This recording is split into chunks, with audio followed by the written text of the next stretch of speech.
একসময় স্বল্প ব্যয়ে চিকিৎসা হতো, এখন বন্ধ হয়ে পড়ে রয়েছে বালির কেদারনাথ আরোগ্য ভবন। করোনার সময় হাসপাতালে 14টি বেড নিয়ে যাওয়া হয়েছিল, তখন থেকে বন্ধ হয়ে যাওয়া হাসপাতাল আজও খুলল না। কিভাবে মৃত্যুর মুখে গেল এক সময়ের প্রাণবন্ত এই হাসপাতাল, তা নিয়ে উঠছে প্রশ্ন।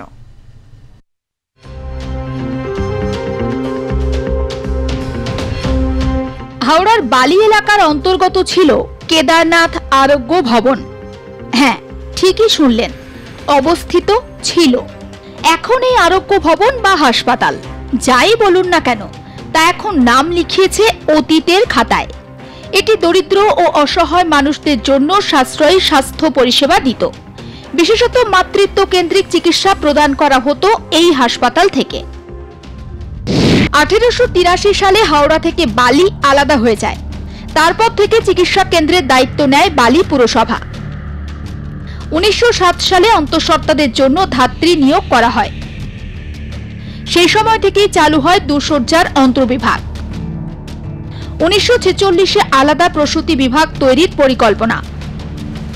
স্থানীয়দের আর্থিক সহযোগিতায় তৈরি হয় মাতৃসদন। মাননীয় রণজিৎ বন্দ্যোপাধ্যায় নিজের প্রচেষ্টায় মানুষের উপকারের জন্য হাসপাতালটি দান করেন। 1958 সালে তৎকালীন স্বাস্থ্যমন্ত্রী অনাথ বন্ধু রায় কেদারনাথ আরোগ্য ভবন উদ্বোধন করেন। 2005 সালে অত্যাধুনিক যন্ত্রপাতি সহ 12 শয্যার নিওনেটাল ইন্টেন্সিভ কেয়ার ইউনিট তৈরি হয়।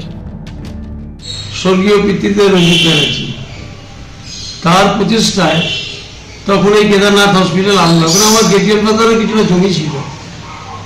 তখনকার দিনে লোকেদের মানসিকতা অন্যরকম ছিল। ওখানে 24টা খাট জোগাড় করলেন, দিলেন।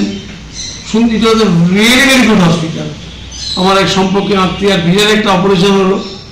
আমরা ওখানে অনেকেই এখন এসে বলে, জানেন আমার জন্ম হয়েছিল এই হসপিটালটা কি পরিণতি দেখুন।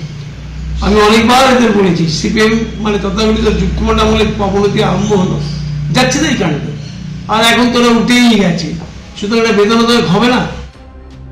করোনার সময় এই হাসপাতাল থেকে ডুমুরজলা স্টেডিয়ামে নিয়ে যাওয়া হয় 14টি বেড। তারপর থেকেই একেবারে বন্ধ হয়ে যায় কেদারনাথ আরোগ্য ভবন। এই হাসপাতাল আবার খুলবে, আবার পরিষেবা পাবেন এলাকার মানুষ, আশাবাদী স্থানীয়রা। বালিতে তো একমাত্র, বালিতে আর কোথায়, বালিতে তো আর নেই। বালিতে যদি ইমার্জেন্সি কিছু হয় খুব মুশকিল হয়। একদম আশাবাদী, উনি খুব ভালো লোক।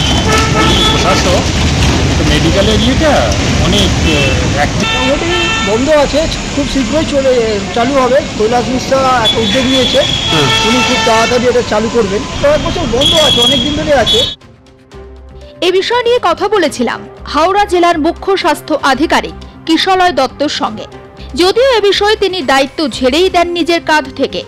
বলেন, এই হাসপাতাল তাদের আওতার মধ্যেই পড়ে না। আমাদের ওটা কোভিড পিরিয়ডে এগুলো হয়েছিল, এটা আমাদের মধ্যে পড়ে না আর কি। এটা পুরনো হাসপাতাল, সেই সময় জানি সেটা একটা ঐতিহ্যবাহী হসপিটাল, কিন্তু সেটা আমাদের হেলথ ডিপার্টমেন্টের আওতার বাইরে। এখনো হাসপাতাল বলতে রয়েছে বাইরের সেই বোর্ড, ভাঙা দরজা জানলা। অবহেলিত হাসপাতালে রাতের অন্ধকারে বসে সমাজ বিরোধীদের আসর। যদিও এখনো পর্যন্ত গুগল রিভিউতে গিয়ে দেখলে দেখা মিলবে বালির এই কেদারনাথ আরোগ্য ভবনের, যার রেটিং ওই 3.8 থেকে 5.55-এর মতো। কবে চালু হবে এই হাসপাতাল, কবে স্বমহিমায় ফিরবে কেদারনাথ আরোগ্য ভবন, তা এখন কোটি টাকার প্রশ্ন। হাওড়া থেকে রণজিৎ রায়ের রিপোর্ট, আর প্লাস নিউজ।